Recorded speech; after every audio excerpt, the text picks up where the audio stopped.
Hola, hoy vamos a tratar el momento de inercia por integración. Vamos a tratar el momento de inercia por integración. Entonces, para nosotros vamos a partir de dos conceptos. Vamos a ver. Vamos a decir que la inercia en X, el momento de inercia en X es igual a la integral definida desde A hasta B de Y al cuadrado por el diferencial de área. Y la inercia en Y es igual a la integral definida de X al cuadrado por el diferencial de área. Vamos a hacer énfasis en este punto. Nosotros en esta curva, en una curva cualquiera, nosotros vamos a determinar este diferencial de estas dos integrales. Como si yo tomo un trocito pequeño de área, el cual tengo un diferencial en X y un diferencial en y las dos estén a un punto X y a un punto Y, nosotros lo que vamos a hacer es determinar esas integrales. ¿Cómo? Aplicando las dos ecuaciones prescritas anteriormente. Si vamos a determinar el momento de inercia IE y sub X, que es igual a integral de Y al cuadrado por el diferencial de área, lo que vamos a hacer es que como estamos evaluando nuestra ecuación con respecto a Y al cuadrado, o sea, vamos a evaluarla hacia allá. De aquí hacia allá vamos a evaluarla. Lo que significa que nuestro diferencial de Y se tiene que hacer hacia allá, hacia esa dirección. Y nuestro rectángulo va a partir en forma perpendicular. ¿A quién? Al eje de las Y, porque Y es que estamos evaluando. Si vemos en este cuadro el cuadro siguiente, observamos lo que yo dije. Que, número 1, que el diferencial de Y está paralelo con este eje y que el rectángulo es perpendicular a este eje que estoy señalando aquí. Entonces, el siguiente punto es describir la medida desde este punto a este punto. Si nosotros sabemos que ese rectángulo tiene una distancia que le vamos a llamar en este caso X, que va desde aquí hasta donde yo sitúo ese rectángulo, que puede ser cualquier punto que yo tenga de esa curva,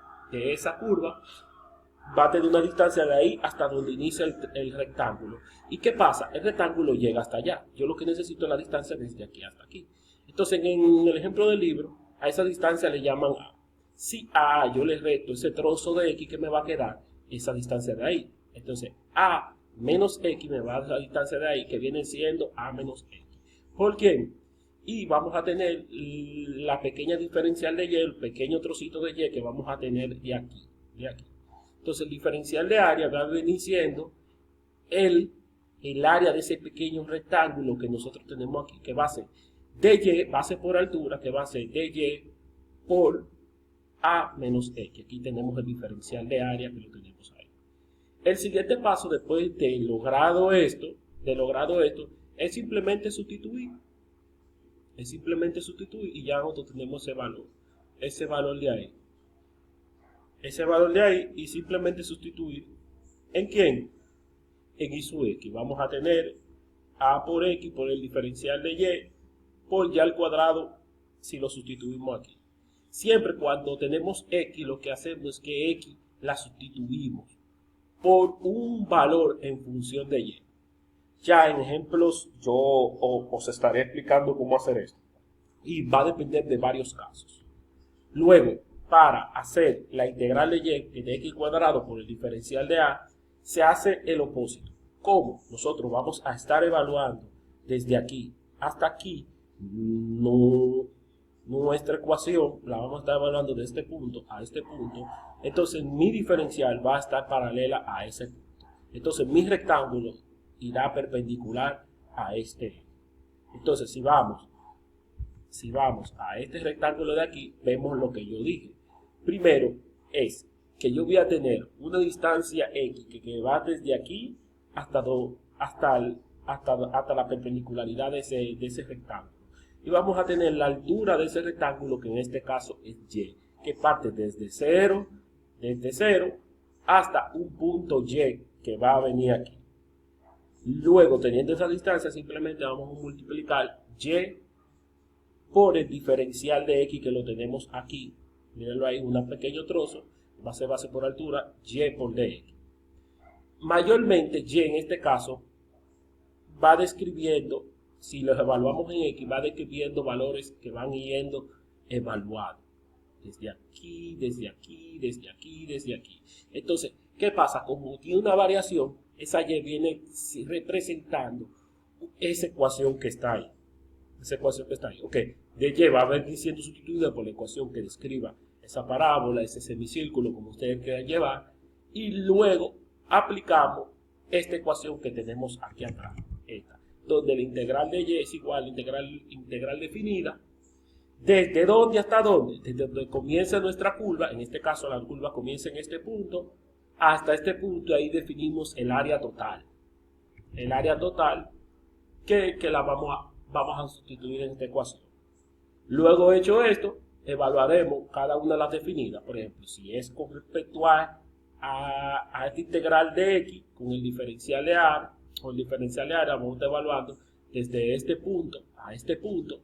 Lo que nos dice es que si estamos evaluando de este punto a este punto, estamos evaluando desde cero, si estamos evaluando desde este punto, estamos hablando desde cero a este punto de aquí que le vamos a llamar Y, como ustedes quieran llamarle. Es importante que se base desde cero que va hasta aquí, hasta este punto que está aquí. Y en la siguiente vamos a evaluar desde este punto que está en aquí, hasta este punto que está aquí. Luego de evaluarla, sustituimos cada una de las integrales resueltas y ahí determinamos su respectiva inercia. En ejemplos, en los siguientes ejemplos, nosotros vamos a hacer esto. El libro nos hace un pequeño ejemplo con un rectángulo, un pequeñito rectángulo, y lo que hace es lo que os he estado explicando. Vamos a buscar la integral, por ejemplo, de X, sabiendo que la integral de X es igual, el momento de inercia en X, discúlpenme, el momento de inercia es igual a Y al cuadrado por el diferencial de área. Entonces, como estoy evaluando en dy, tengo el diferencial de Y, que es lo que yo voy a evaluar. ¿Con quién? Con respecto a su rectángulo perpendicular. Ese rectángulo que está aquí va a tener una distancia de ahí a ahí. En este caso le llamo B. Esa distancia de ahí a ahí va a ser B. Y el de Y.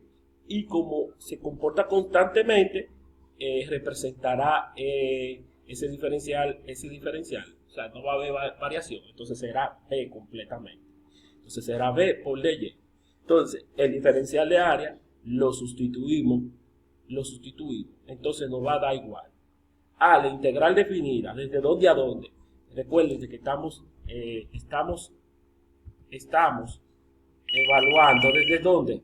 Desde 0 a h. Como estamos evaluando desde 0 a h, la integral definida va a ser desde 0 a h de b por y al cuadrado por dy, y ahí nosotros integramos. La integral de y al cuadrado viene siendo y 2 más 1 entre 2 más 1, que viene siendo y al cubo entre 3. Entonces vamos a tener y al cubo entre 3. Ahí evaluamos directamente a quién. Evaluamos directamente en h, y vamos a tener un tercio de b por h al cubo. Y así sucesivamente.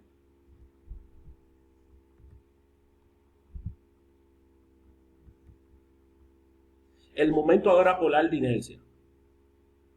El momento polar de inercia.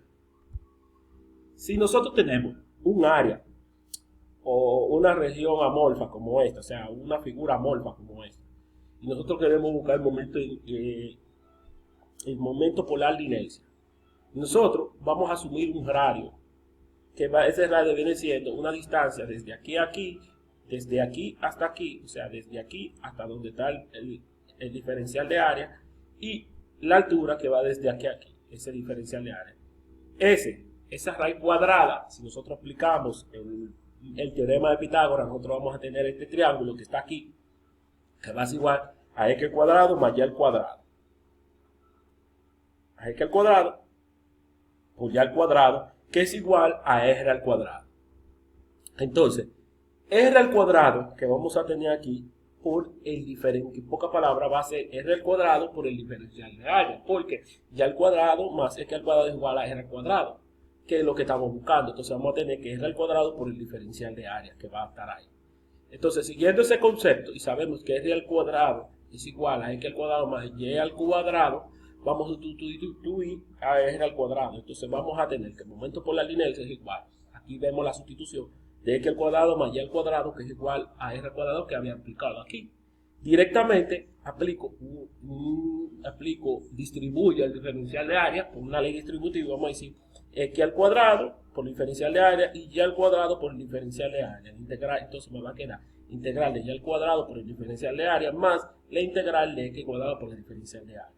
Entonces, eso que está ahí no se me parece al momento de inercia de x y eso no se me parece al momento de inercia de y, pues por ende, mi momento por la inercia es igual a la sumatoria del momento de inercia en x más el momento de inercia en y. Siguiendo este mismo tenor, ahora vamos a aplicar el radio de giro. Entonces volvemos con el mismo ejemplo. Si nosotros tenemos una sección amorfa, que tenemos aquí, esa figura amorfa, una figura amorfa ahí, ¿qué vamos a decir? Nosotros vamos a ver cómo giró ese radio de giro. En pocas palabras es súper fácil. Lo que vamos a hacer es que vamos a determinar el radio de giro, que va a ser igual, que vamos a tener dos radios de giro. Un radio de giro en X por el momento de inercia generado en X y un radio de giro en Y por generado por el momento de inercia en Y. Entonces lo que vamos a hacer es que si tenemos un área perpendicular al radio de giro en X, tenemos un área con respecto al radio de giro en X, entonces vamos a decir que X al cuadrado, ese X al cuadrado que está ahí, por el área que tenemos aquí, de ese rectángulo, en este caso, el área que tenemos es igual al momento de inercia. Eso es lo mismo que decía el momento de inercia. Luego de allí despejo y tenemos que el radio de giro es la raíz cuadrada de ¿quién? Del momento de inercia en X entre el área. En ese mismo tenor hacemos lo mismo. Ponemos el rectángulo perpendicular y ese rectángulo me va del área por la distancia desde el eje de coordenada hasta donde inicia el rectángulo. Vamos a tener radio de giro en X. Entonces va a ser X por el diferencial de X al cuadrado por el diferencial de A por el área. Entonces vamos a tener que el momento de inercia en Y es igual a radio de giro en Y al cuadrado por el área. Entonces despejando de ahí vamos a tener que el radio de giro en Y es igual a raíz cuadrada del momento de inercia en Y entre A. Entonces, siguiendo ese mismo tenor, vamos a tener un radio de giro generado por el momento de inercia.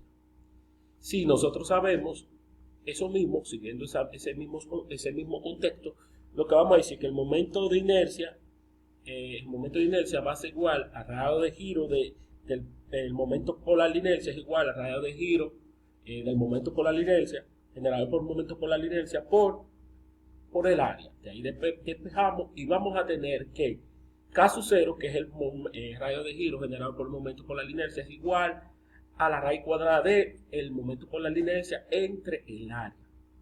Y el momento polar de inercia no vendrá siendo también la inercia en X más la inercia en Y. Entonces, I sub X más I se puede también expresar que I sub X más I sub Y entre área también viene representando eso mismo que estamos ahí.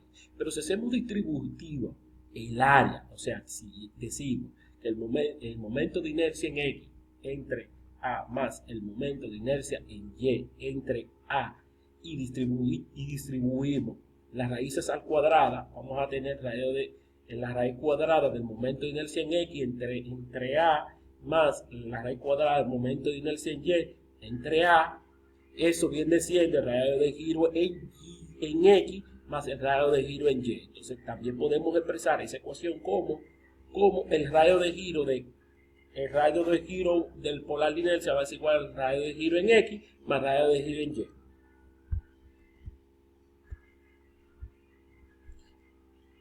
Hasta aquí está una breve explicación.